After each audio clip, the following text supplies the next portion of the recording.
Weeks passed. The stars turned, and in the cold dark between them, humanity began to rise. On a hidden asteroid base orbiting a dead star, Lila Jenkins stepped onto the main observation deck. The base was small but strong, built inside a hollowed-out rock and shielded by layers of old ship plating. Around her, humans moved with quiet purpose, repairing drones, tending hydroponic gardens, sharing meals in the mess hall. No one shouted. No one panicked. They had been through fire, and now they moved like people who knew what peace cost. At the far end of the deck stood Riley Cho. She wore a simple gray uniform, no rank, no medals. Her hair was tied back, her eyes calm. She watched the void as if it held answers. Lila walked over. "You called for me," Riley turned. A small smile touched her lips. "I heard you found May." Lila nodded. "She's on Persephone Moon, leading a rescue team. She's alive, strong." "Good," Riley said. "We need strong people now." She gestured to the view. Outside, dozens of ships hung in formation. Some were old human freighters patched and painted. Others were sleek new builds forged in hidden shipyards. None carried the name of a planet or a nation. They carried names like Hope, Ember, and Dawn. "This isn't a fleet," Riley said. "It's a promise." Lila looked at the ships. "A promise of what? That we will not conquer. We will not rule. We will help others remember who they are." She led Lila to a console. On the screen, star maps glowed with green markers. Human outposts, rebel cells, liberated colonies. But there were new markers too. Blue for Zenthari, gold for Miri, silver for a dozen other species rising against the Cathari. "The Empire is breaking," Riley said. "Not because we destroyed it, but because we reminded it of what it lost." She handed Lila a data chip. "This has everything. Stealth drive schematics, neural encryption keys, bioadaptive armor designs, all built from what we learned, both from Earth and from our enemies." Lila took it. "You want us to share this?" "Yes. Not as weapons, as tools. Every species that wakes up should have a chance to defend itself, to rebuild, to choose its own path." Lila understood. This was not about revenge. It was about balance. On Viridia, Dana Rose stood in a newly rebuilt schoolhouse. The walls were still scorched in places, but children sat at desks learning again. Some were human.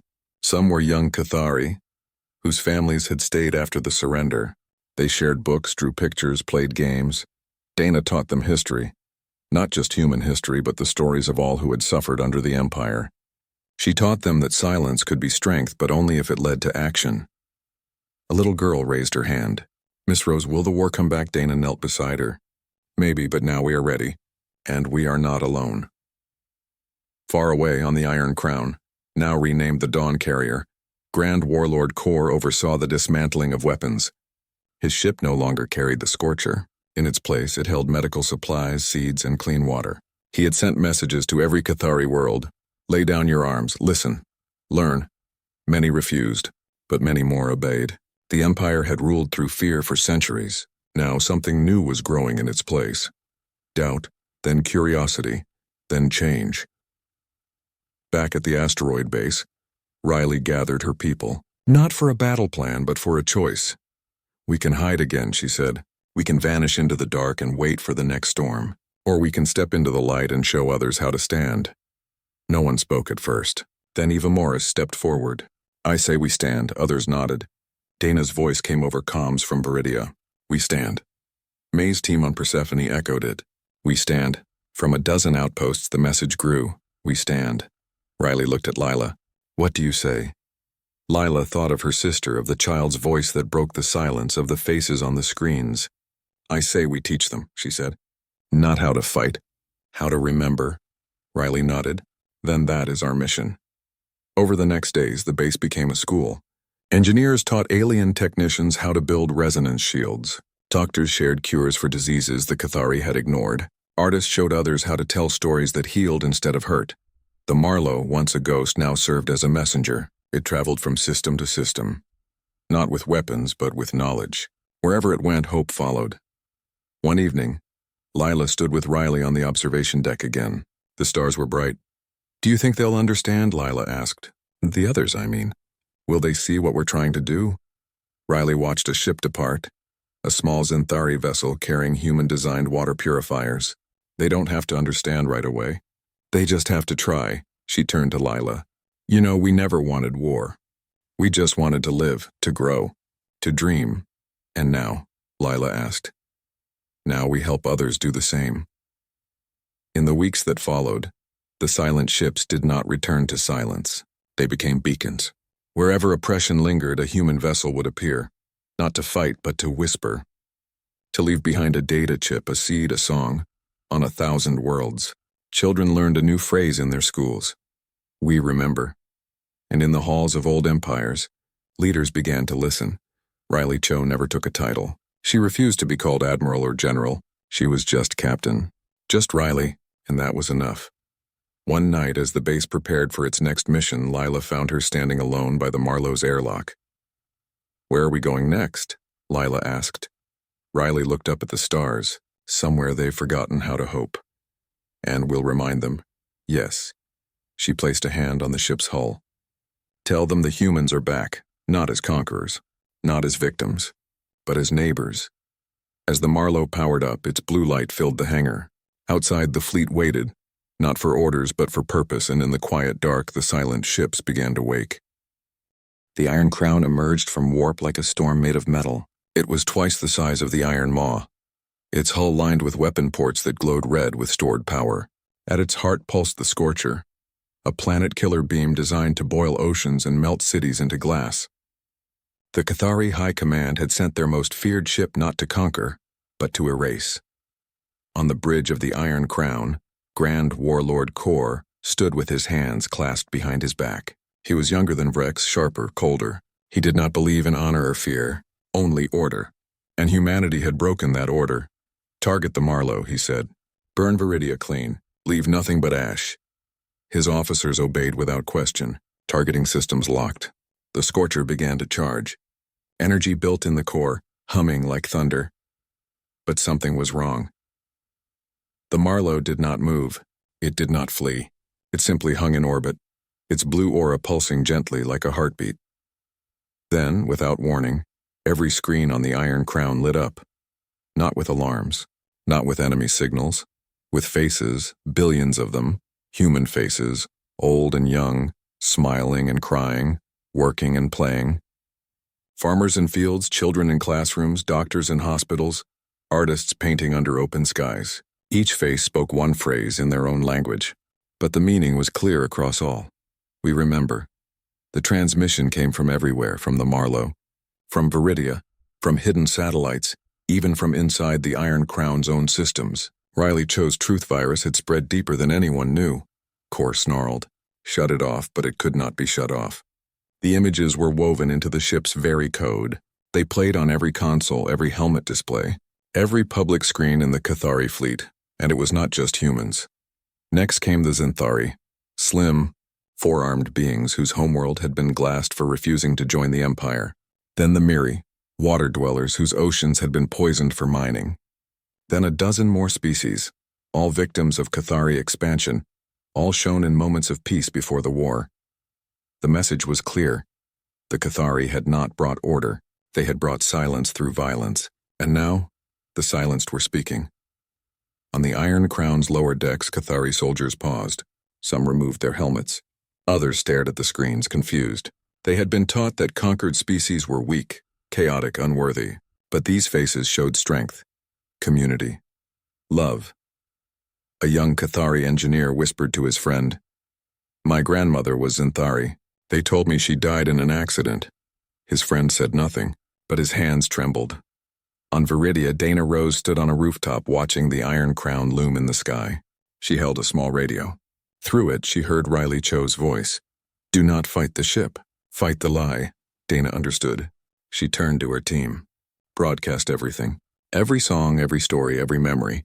Let them hear what they tried to destroy. Across the moon, humans opened old archives. They played recordings of Earth's oceans, of birds at dawn, of mothers singing lullabies. They sent it all into the void, not as a weapon but as a mirror. Meanwhile, Lila Jenkins and Eva Morris prepared for their mission. They had reached Haven 7 and studied the Iron Crown schematics. Lila knew its weak points: hidden access tunnels, outdated security protocols, emergency override codes buried in old maintenance logs. "We can't destroy it," Lila said. "But we can make it blind," Eva nodded. "You get inside. I'll cover you from the shadows." They boarded a small stealth skiff painted black, no signals, no heat trail. It slipped away from Haven 7 and headed toward the Iron Crown. On the Marlow, Riley watched the Iron Crown's energy build. The Scorcher would fire in minutes. She had one chance. She activated the final phase of her plan. Deep in the Marlow's core, a device hummed to life. It was not a weapon. It was a key. Built from human science and alien fragments, it could tap into the Cathari Empire's central network, the same network that controlled every ship, every colony, every drone. Riley sent a single command, and across the galaxy, every Cathari system flickered. On a dozen worlds, lights went out. Factories stopped. Prisons opened. The Empire's grip loosened just for a moment, but it was enough. On the Iron Crown, chaos erupted. Navigation failed. Weapon locks dropped. The Scorcher's charge stuttered. Core roared in fury. What is happening? No one could answer. Then, a new voice came over the comms. Calm, human, female, Grand Warlord Core. This is Captain Riley Cho. You think you are fighting a species, but you are fighting a memory. And memory does not die. Core slammed his fist on the console. Show yourself. I am everywhere your lies have touched, Riley said. And today the truth returns. At that moment, Lila and Ava reached the Iron Crown. Using an old maintenance hatch near the engine exhaust, Lila slipped inside. The corridors were dim, filled with the low thrum of machinery. She moved quickly, her heart pounding but her mind clear. She found the central data nexus, a room filled with glowing cables and humming servers. This was the brain of the ship. She plugged in a small device, a virus built by human scientists on Haven 7. It would not destroy the systems. It would rewrite them. As she worked, Cathari guards approached. Ava, watching from outside in the skiff, fired a silent EMP burst. The lights in the corridor died. Lila finished her task and ran. Back on the Marlow, Riley saw the signal. The virus was in. She sent the final command, and the Iron Crown changed. Every screen on the ship now showed not just human faces, but Cathari faces too. Mothers holding children, elders telling stories, workers building homes. The message was simple. You are not so different. On the bridge, Core stared at a screen showing his own childhood home. A small village on a green world, now paved over for a military base. He had not thought of it in years. A tear fell from his eye. He turned to his officers. Stand down. They hesitated. Stand down, he shouted. The war is over. But it was not over. The Scorcher had already fired. A beam of red energy lanced toward Viridia. Riley did not flinch. She activated the Marlow's resonance field at full power. The ship glowed blinding blue. It did not block the beam. It bent it. The Scorcher's energy wrapped around the Marlow like a wave around a stone, then scattered harmlessly into space. The Iron Crown's weapon had been turned against itself, not by force, but by design. On Viridia, humans cheered. On the Iron Crown, Cathari soldiers laid down their weapons. Lila escaped just as the ship powered down. Ava pulled her aboard the skiff. Did it work? Leela asked. Eva smiled. Better than we hoped. Back on the Marlow, Riley received a message from a dozen systems. Human cells were rising everywhere. Alien slaves were rebelling. The Cathari Empire was cracking. She looked out at the stars. For the first time in years, she felt peace. The silent ship had spoken and the galaxy was listening. Riley Cho stood alone on the bridge of the Marlow. The soft hum of the ship's core filled the air, steady and calm. Outside the main viewport, Viridia burned, not with fire but with light. Human lights, blue flares from pulse rifles, white beams from reclaimed flood lamps, the steady glow of newly activated comms towers. After 10 years of silence, humanity was speaking again. But Riley did not smile. Her face was tired, her eyes shadowed by years of waiting, planning, and loss. She had not slept in days, not since the Marlow left its hiding place in the dark between stars. Every decision weighed on her.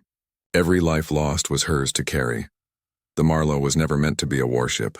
It was built for exploration, for science, for reaching out to the unknown. But when the Great Silence began, the time when Earth went dark to survive, Riley and her crew had been given a new mission. Not to fight, but to prepare, to hide, to remember.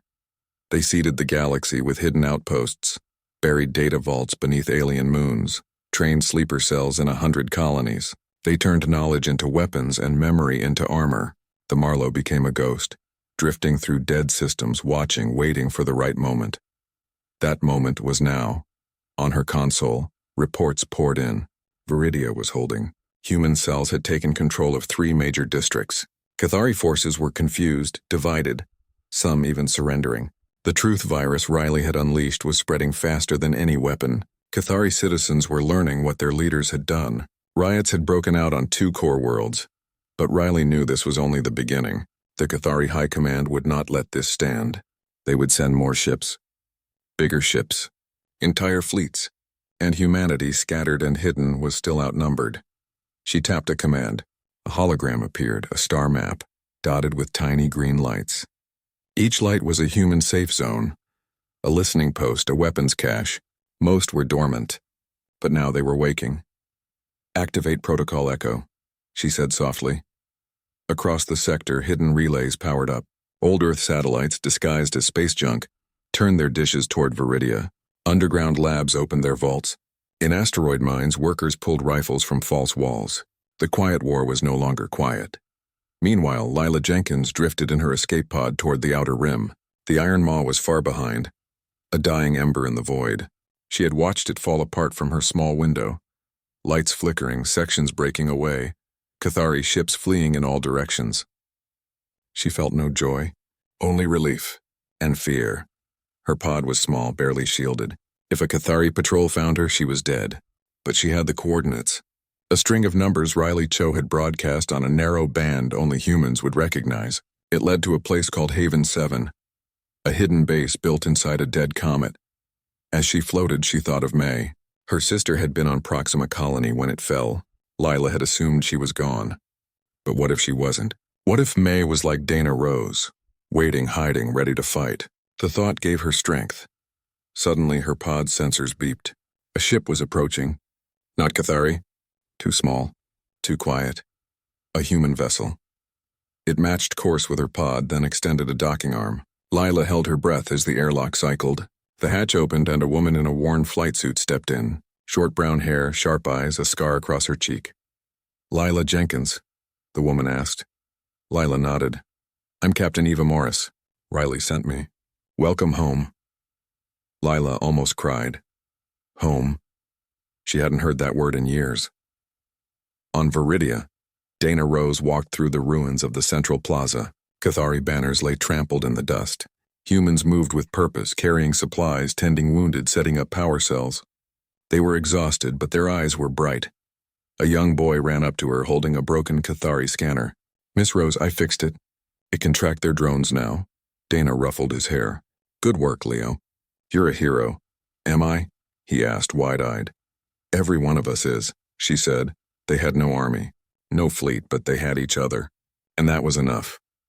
Back on the Marlow, Riley received a message from Eva. "Lila is safe." Heading to Haven 7, Riley exhaled. One more piece in place. Lila knew Cathari systems better than anyone. Her knowledge would be vital. She turned to her main console. A new alert flashed. Deep space sensors had picked up a massive energy signature, far beyond Series 9. Something big was coming. The Cathari were not done, but Riley was ready. She opened a secure channel to every human outpost in the sector. Her voice was calm, clear, and firm. "This is Captain Cho. The enemy will return, stronger, angrier. But we are not the same people they crushed before. We have spent years learning their weaknesses, building our strengths and protecting our hope. Do not hide. Do not run. Stand together. And fight smart." Then she sent the final piece of the plan. Buried in the message was a code. Not for weapons. Not for ships. For stories. Every human who received it would play a recording of laughter, of songs, of children playing. They would broadcast it on open channels, on old radio bands, on anything that could carry sound. The Cathari had tried to erase human culture. Now humanity would drown them in it, because war was not just about guns. It was about spirit. And the human spirit had been forged in silence. On Haven 7, Lila stepped onto the base's main deck. It was small but bustling. Humans in mismatched uniforms worked at consoles, repaired drones, shared meals. They looked tired but alive, truly alive. Eva led her to a quiet room. On the table sat a data pad. On it was a photo, May older, thinner, but smiling. She stood beside a group of rebels on a distant moon. She's alive, Eva said. Part of the Persephone cell. They've been freeing prisoners for months. Lila touched the screen, tears falling. Where is she now? We'll get you there. But first we need your help. The Cathari are sending the Iron Crown, a command ship bigger than the Iron Maw. It carries a weapon that can burn a planet's surface clean. Lila wiped her eyes. What do you need me to do? You know their command codes. They're override sequences. If anyone can shut that ship down from the inside, it's you. Lila nodded. I'm ready. Meanwhile, on the Marlow, Riley prepared for the final move.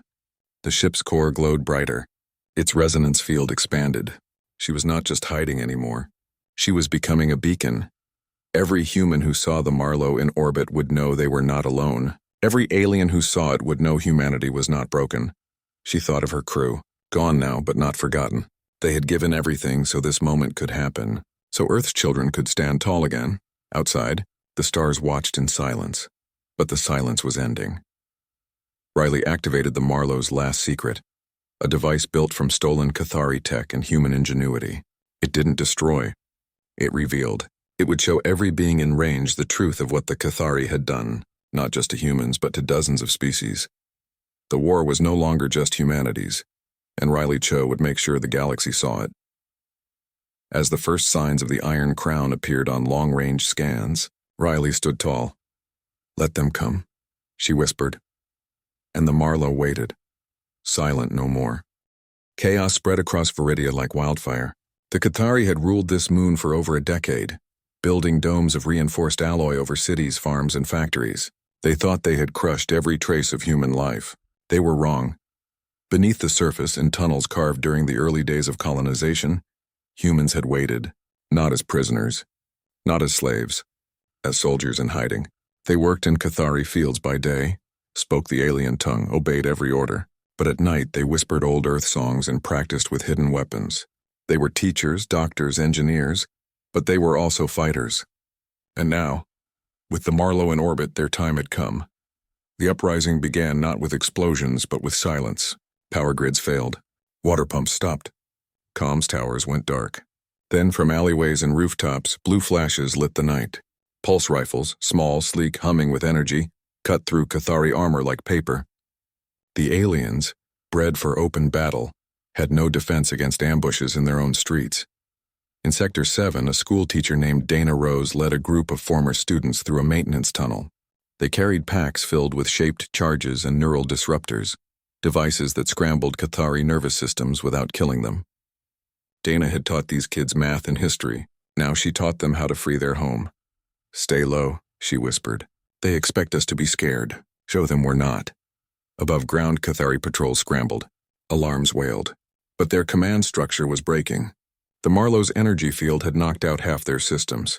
Orders came late or not at all. Confusion turned to panic. On the Iron Maw, Warlord Vrex roared for control. Deploy ground troops. Burn the tunnels. I want every human dead, but his officers hesitated. Warlord, our dropships can't lock on. The Marlow's field is interfering with guidance systems. Then send them blind, Vrex snarled. Meanwhile, Lila Jenkins fought for her life. As the lights flickered on the bridge, she dove under her console just as two Cathari guards lunged for her. She kicked one in the knee, rolled, and grabbed a loose data rod. She jammed it into the guard's neck joint, a weak spot she'd learned from years of observation. He howled and fell. The second guard raised his shock baton, but a console exploded beside him, showering him in sparks. Lila didn't wait. She sprinted for the maintenance hatch at the back of the bridge. She knew these corridors. She'd cleaned them, repaired them, mapped them in her mind for years. Behind her, Vrex bellowed, "Find her. Tear the ship apart if you must." Lila slipped into the dim service tunnel, heart pounding. She had one goal, reach the emergency beacon array. If she could reroute its signal, she could send the Cathari fleet positions to any human listening posts nearby. It was a long shot. But Riley Cho was out there. And if Riley was alive, maybe others were too. On Viridia, the fighting grew fiercer. Cathari warriors poured into the streets, their heavy armor clanking, their weapons roaring. But the humans used the city itself as a weapon. They collapsed walkways, flooded lower levels with coolant, and set off sonic mines that shattered Cathari eardrums. They didn't fight to win. They fought to survive long enough for the next phase. That phase came from above. The Marlow, still silent in orbit, released a swarm of small drones. They looked like metal seeds, no bigger than a hand. They drifted down through the atmosphere, unnoticed at first. Then they landed on Cathari vehicles, buildings, even armor, and they activated nanites. Microscopic machines programmed to eat through alloy, disable circuits, and rewrite code. Within minutes, Cathari tanks shut down. Comms died completely. Even their personal shields flickered and failed.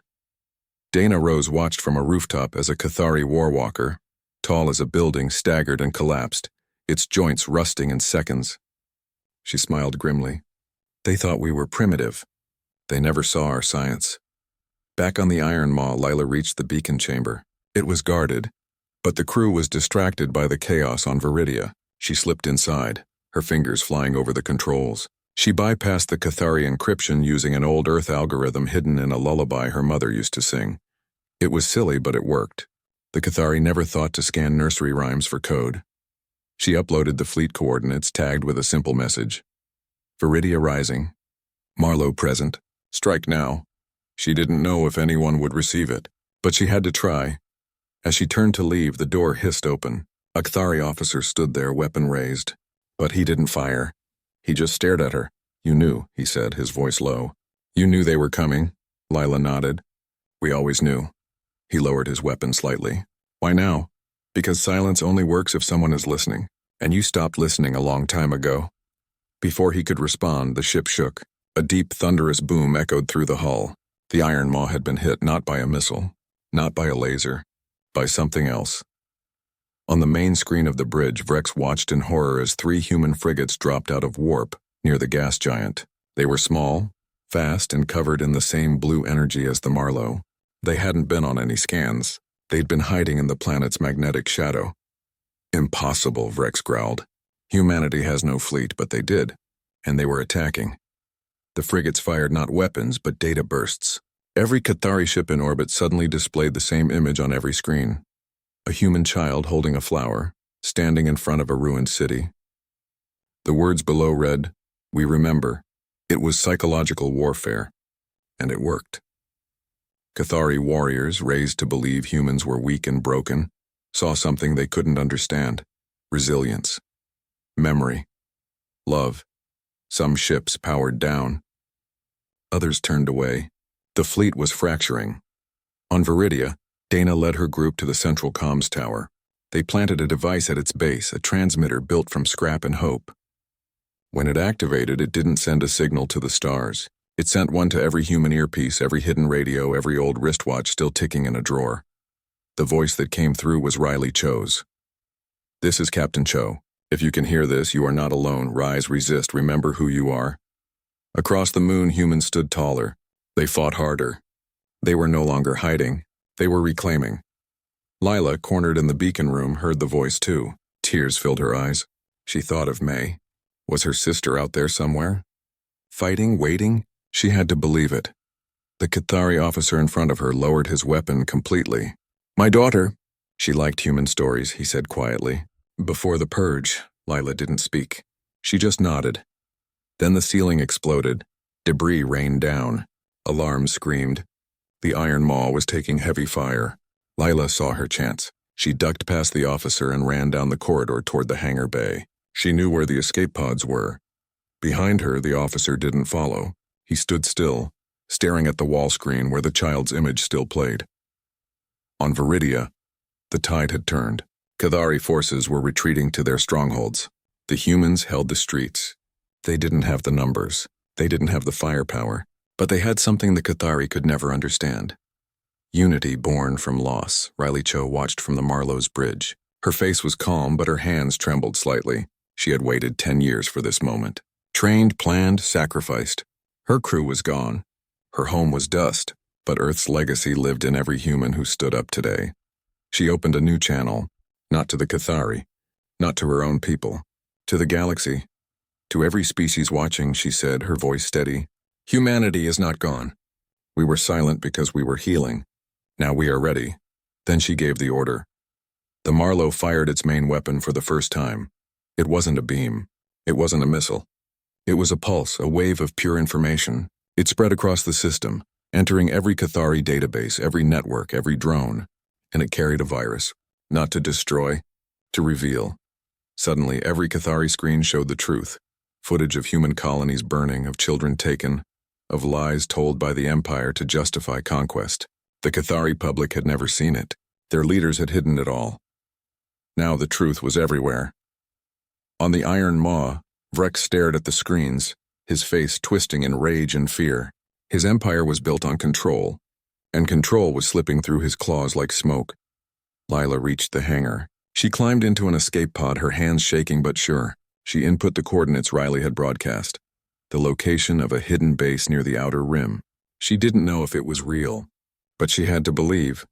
As the pod launched, she looked back at the Iron Maw. It was burning, not from fire, but from within. Rebellion had begun, not just on Viridia, but in the hearts of those who finally saw the truth. The silent human ship had entered orbit, and all hell had broken loose. But for the first time in decades, it was a hell humans had chosen, and they were ready to walk through it together. High above the swirling clouds of the gas giant Series 9, the Cathari dreadnought Iron Maw hung in the black like a sleeping predator. Its jagged hull bristled with weapon ports, and its dark armor absorbed starlight instead of reflecting it. For 3 long cycles, it had patrolled this quiet sector, enforcing the Cathari Empire's rule with cold efficiency.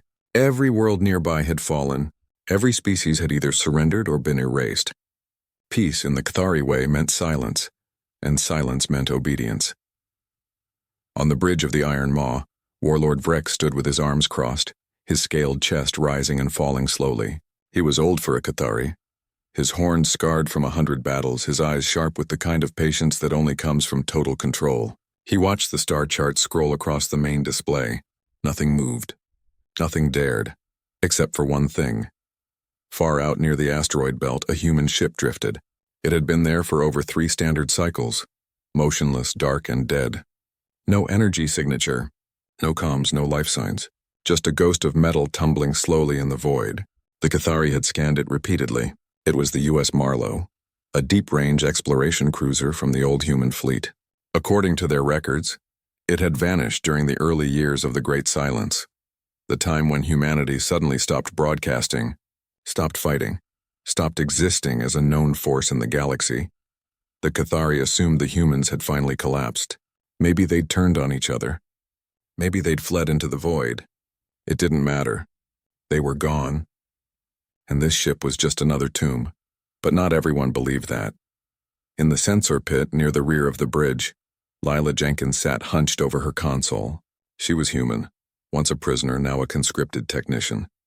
The Cathari didn't trust her, but they needed her. Human brains processed certain signal patterns faster than Cathari neural nets, especially old Earth frequencies. So they kept her alive, fed, and watched. Always watched. Lila's fingers moved lightly over the controls. Her dark hair was tied back, her eyes tired but alert.